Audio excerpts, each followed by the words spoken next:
really intrigued by this question of morality, and always like spinning around in my head. Partly just because, like, there's various levels of it, but there's certainly the factor of Christian apologists who come up with these obnoxious arguments, which they come up with for everything, and they succeed through several methods, one of which is they rarely talk to actual atheists or anyone who disagrees with them. They often, they're great at having like these really confident sounding arguments with fake atheists while they do training, seminars on how to witness. And, like, it's funny because, like, obviously the main audience for apologists is Christians and Christian venues. At Christian venues, rarely do apologists, talk to non-Christians. That's kind of a big event when that happens. And so it's always like the person you disagree with is always a third party who isn't present. And of course this leads to all sorts of shenanigans, straw man, and whatnot. But there's so many dimensions to this, so I'm just going to focus on one thing, which is this claim that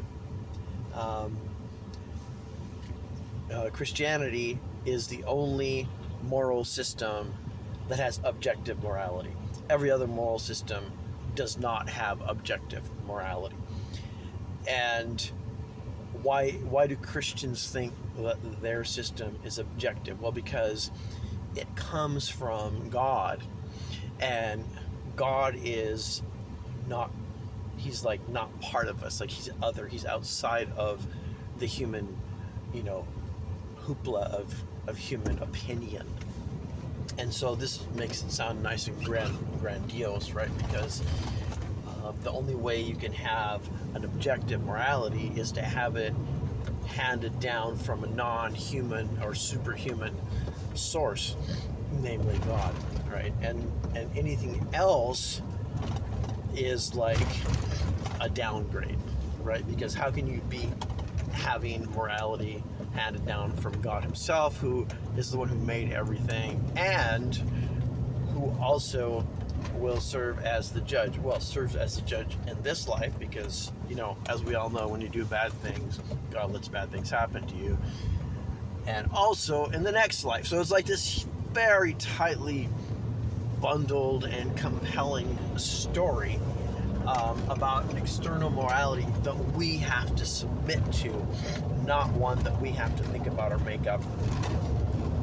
And then conveniently for the story, anyone who questions this can be accused of trying to escape that objective morality. And so that's like a very common criticism that atheists receive, especially if you were a Christian or you were a religious person and then you became an atheist. It's not uncommon for Christians to say, but you're just trying to justify your sin, or you're just trying to sort of give yourself permission to sin. In fact, I had that accusation tossed at me. And I was like, no, like, like I haven't done anything sinful compared to when I was a Christian. Yeah. So, surely there are some times when people do that. Yeah. But, honestly, that's kind of like that's a move that lacks self-awareness, to say, oh, I'm doing something bad, so I'm going to change the rules in my own head. I mean, come on. Like, you have to be a kind of superficial person to do that, honestly. And I think it's kind of insulting that that's the first thing the Christians jump to, because, they have a superficial view of people, and let's be honest, because that's what their Bible tells them, is that all the good people are inside the camp and all the bad people are outside. So, so there is a very thick story there, and it's a compelling one. And when Christians argue with atheists about this, I feel like most of the time atheists, their response is, but we do have objective morality. And then they'll give their accounting of morality, which, by the way, Christians are completely ignorant of, by the way. They don't think that atheists have any kind of a story, or they're not even aware that there are multiple different ways to think about morality among people who aren't believers in religion. They're just blissfully unaware. They're just like, oh, you don't have God? You have no morality. It doesn't exist. And then the other one is, if you don't have an objective source of morality, i.e. God, then any moral accusations that you might present to Christians or to anyone are deemed to be unfounded. Or they're basically like evidence that you actually think God exists, but you're denying, right? Because the reasoning goes like this. Atheists don't have objective morality. So how can they judge whether anything is right or wrong? Well, they can't, because they have no objective morality. So when they do judge that something is wrong, they're clearly borrowing from the objective morality that comes from God. And in so doing, they're in a sense admitting that God exists, right? Okay, that's a pretty compelling. It is compelling. Like, I mean, it's both stupid and compelling at the same time. Like, it's like overly rationalizing everything, you know, and then just using a system to accuse people of hypocrisy. Like, it's like coming up with this complicated system that implies that other people are hypocrites. You know, it's like, no, that's not really how it works. But the overall problem here is, you know, like to say that there is objective morality in a God figure is obviously a compelling story, but you're skipping the step of whether there actually is such a creature, right? Like, small detail. Yeah, it's a great story. If God existed, it would be a great story. But guess what? God doesn't exist. Or at least, you know, provide a compelling reason why God exists. But what happens is that the compelling story of morality becomes a reason to suppose that God exists, because this makes so much sense that he must. Or said another way, without God, everything is permissible, like that famous saying that is loosely based on Dostoevsky's Brothers Karamazov. That, look, the world would fall apart if there was no moral God. Therefore, there must be one, right? I mean, which is, again, it's arguing from consequences. It's not arguing from evidence. Okay, maybe the world would fall apart. So that doesn't make your story true, right? Or maybe you're right. Maybe the world would fall apart. Therefore, we need a story that helps us with morality, even if that story isn't true. Like, there's a lot of complicated, you know, possibilities in there that just get ignored. But I will say, like, I mean, I've already been saying this, but to emphasize, if it's possible for me to look at moral systems objectively, I'm not saying it is, maybe it isn't, but I'm just pretend that it is. In that situation, I would say the Christian story of objective morality is the most compelling one. It's just a good story, right? But again, that doesn't mean it's true. And I think that subtle distinction, I mean, it shouldn't be subtle, but I think it is for many people, between, hey, this is a really compelling story, and yeah, but it's not true. That subtle distinction is unfortunately often missed. For many people, there's just a straight line between, well, that's a really compelling story, then we'll call it a story, that it's a really compelling accounting, therefore it must be true. Like, I'm not saying they're actually saying that in their head, but that's just how the mechanism of belief often works, right? Oh, that makes sense, therefore it's true. The problem is that, like, you know, we're always making up compelling stories about the way things are, which are manifestly not true. But, like, I mean, life after death, for example, is another one. Yeah, and yeah, I'm assuming atheism as I speak here. Deal with it. I hope you know that I can back up each one of these issues if but that's just not what I'm doing here.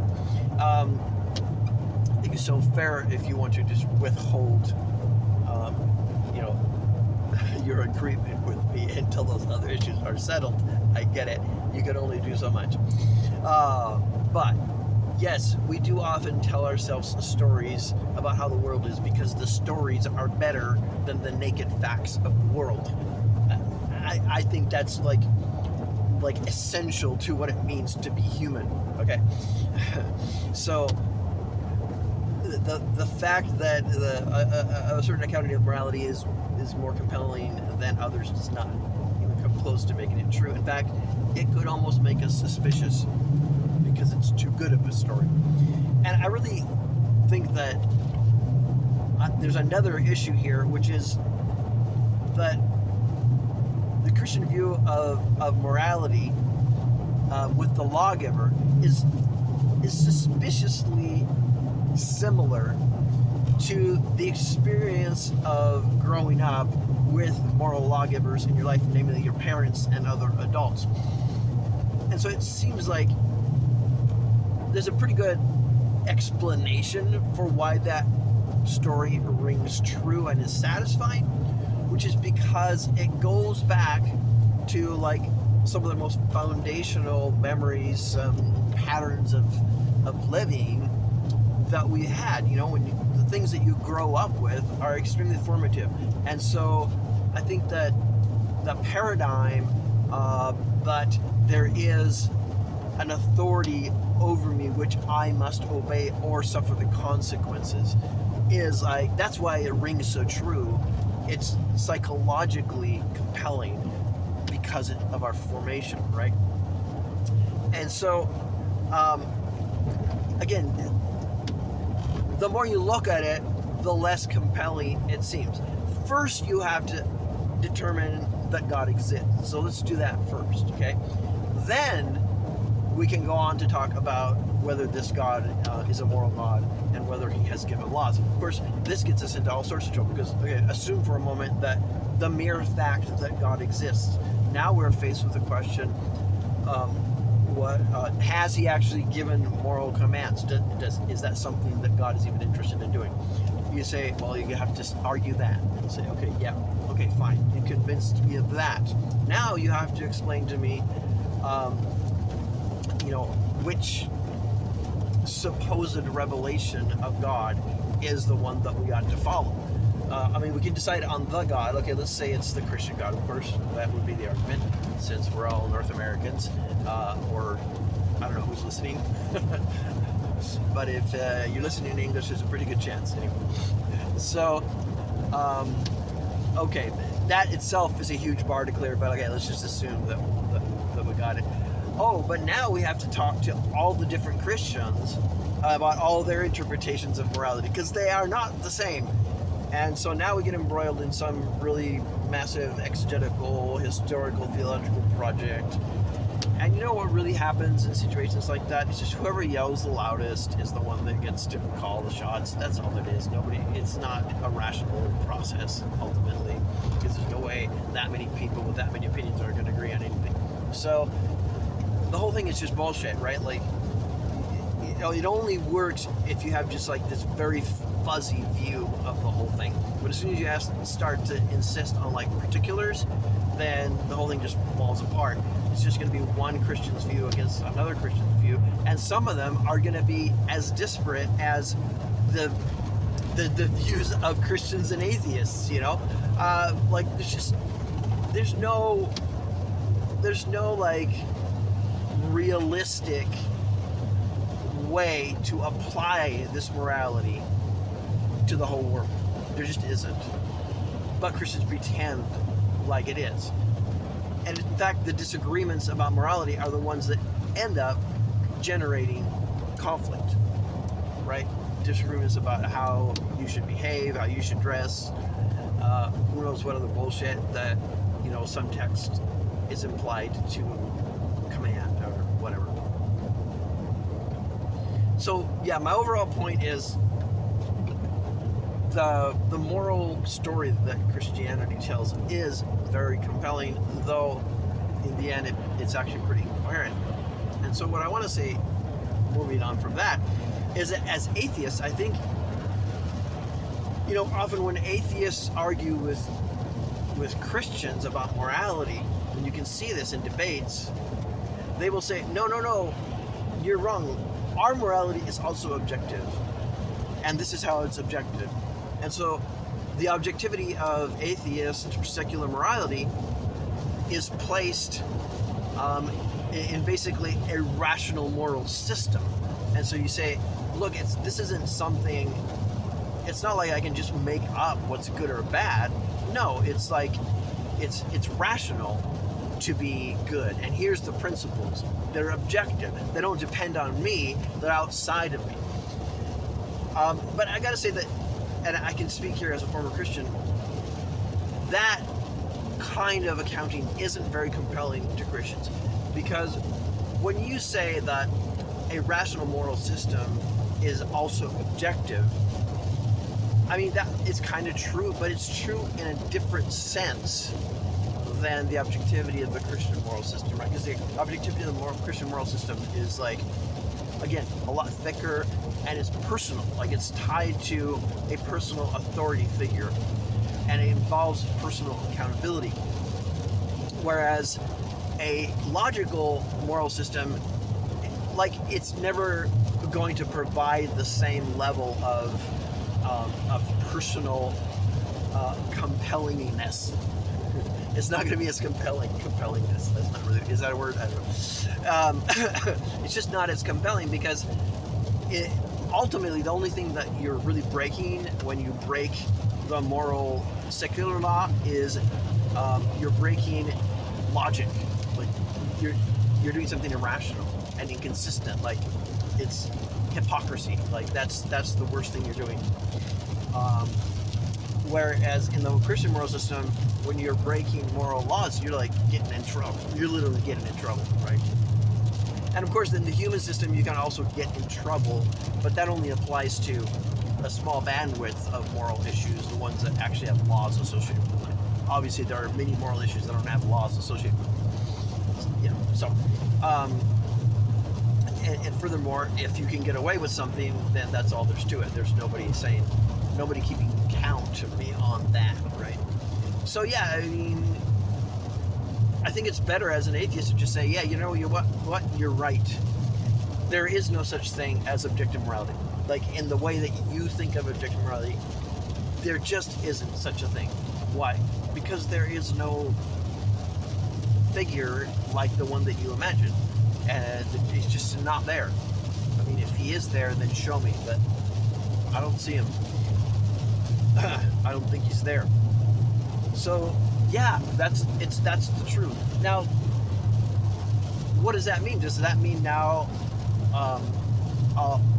all things are allowed? Now we have no morality? See, the problem is that Christians present this as though we're all these hyper-logical creatures with, like, philosophical systems in our head, and these philosophical systems guide our behavior, which is bullshit. That is not the way at all. It's not the way it works at all. Like, moral people, it's more like they have patterns of behavior than that they have, philosophical moral accounting. Like, I bet you that most people don't have a sophisticated understanding of why they are moral. They just have a sense that some things are right and some things are wrong. And I would argue that that is a direct consequence of the place that morals came from, which is morals are just the way that humans have, throughout thousands and millions of years, have evolved to collaborate, right? Because we are social creatures. We live in social contexts, and in a social context, especially in a highly complex social context like the ones that humans come up with, it is essential that there be collaboration, and that collaboration, that the principles that we have come up with, again, not by philosophizing about them, but simply by living together. The principles that we have come up with, the principles that are proven to be the most effective, are principles of fairness and the principles of not doing unnecessary harm to others. Those. There might be other ones as well. This is just kind of back of the napkin math, as it were. But those are the principles that allow humans in community, humans in a collaborative context to thrive. And because those principles allow humans to thrive, then we have evolved to just naturally act that way. Because the people who were less collaborative, who had a different brain setup, they didn't survive in enough quantity. But the people who are collaborative did survive. This is a very long term, and not entirely precise.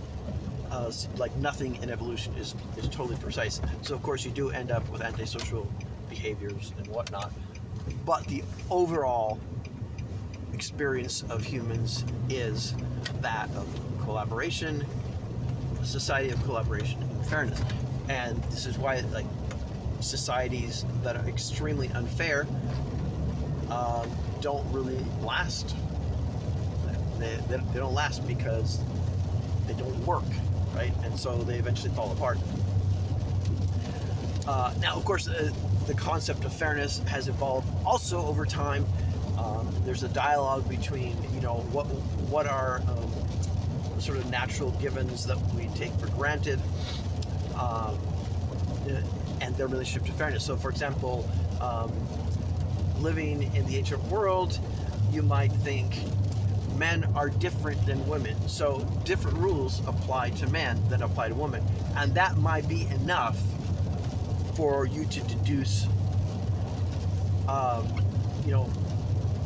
that it's fair for men to be treated one way and women to be treated another way, because that's how the world is, right? So there can be an evolution of our understanding of the principles of the world and how that affects our notions of fairness. And I would argue that is one of the things that is actually still happening in a very big way, because Christianity is telling us that the world is one way, and therefore what follows from that is a certain principle of fairness, whereas a secular, scientific, rational society is saying that no, those aren't the right principles, and therefore different morality follows from that. The other thing I wanted to point out is that animals also have a version of this exchange, of this moral exchange, right? Where fairness and collaboration can be seen at work.